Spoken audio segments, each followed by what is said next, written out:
No video today, or at least for a little while on the Photoshop. That's okay, I'll stick the photo in there.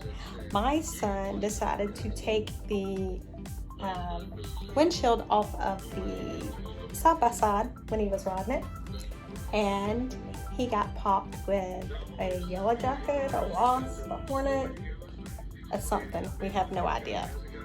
So anyway, this is where my day has ended up. I am at the ER with Mr. Big Face. We always said that he had a big head, but now he has a big face to go with that big head. So hopefully I can get something posted this afternoon, working on some new designs, so we shall see. Yeah, it's always something with these kiddos of mine. Yeah, this is, look how handsome my son is. Isn't he handsome? So y'all hear me talking about my number 3 son. Well, this is number 3 son. Somewhere under there. This is midget mom. Look, I take offense at that. Oh well.